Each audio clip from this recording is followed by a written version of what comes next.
So this week you're going to be looking at Chapter 9, Defending and Redefining the Nation from 1809 to 1832.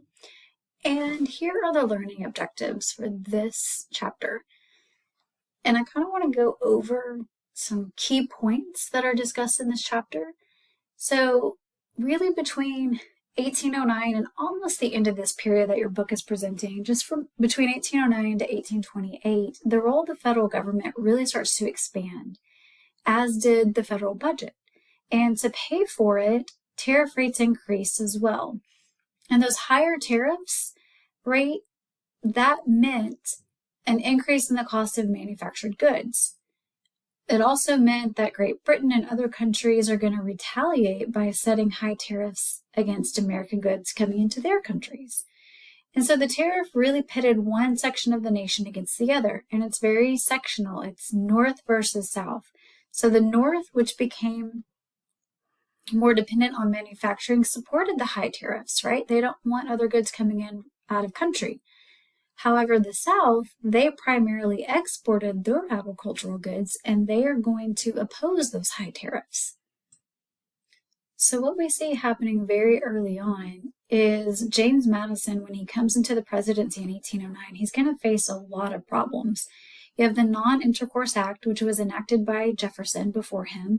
It only proved incredibly hard to enforce, and it failed to prevent the British from continuing to seize American ships.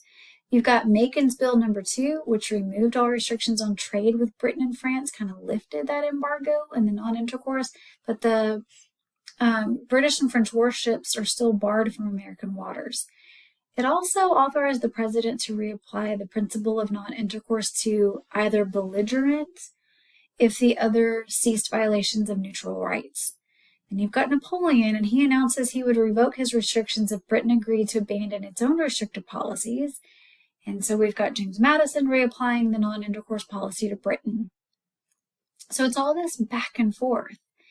And while we're in the midst of this back and forth between Great Britain, France, and the United States, you have a growing number of American settlers are driving Indians, Native Americans, out of the Ohio Valley.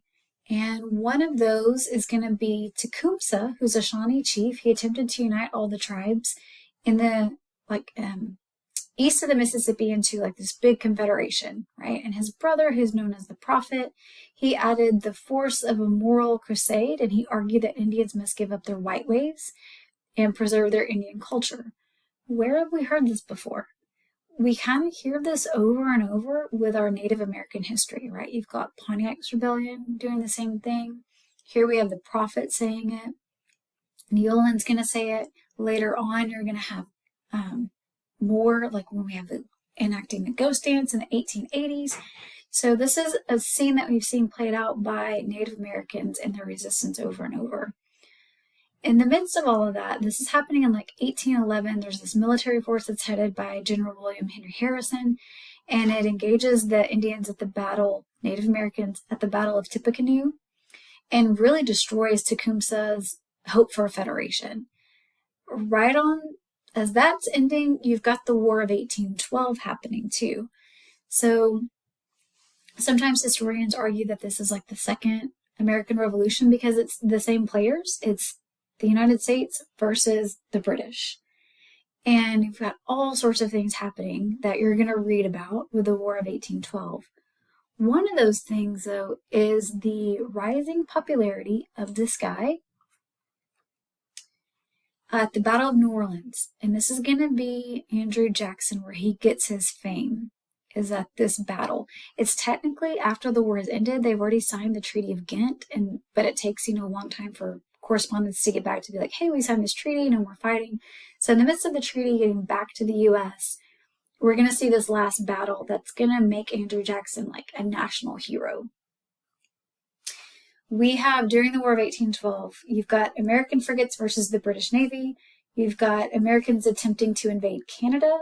You've got the burning of Washington, D.C. You have the Star-Spangled Banner is written. Our national anthem is written during the War of 1812. You have the Hartford Convention, where New England area is talking about seceding and becoming a separate nation. You've got the Treaty of Ghent that is signed, and then you have the Battle of New Orleans. All that. So there's a lot of stuff happening with the War of 1812. You also have the building of canals. You've got the Erie Canal that's going to cut through New York and connect eventually to Lake Erie. So we've got some canal building going on. You also are going to see railroads and roads to canals. So look at the major roads. Don't have a whole lot of major roads. The navigable rivers that we do have, that we're seeing transportation, goods, people, the economy is kind of built on a river economy. And then these green lines, these are the major canals that are built. So here's the Erie Canal from Albany going out all the way to Lake Erie.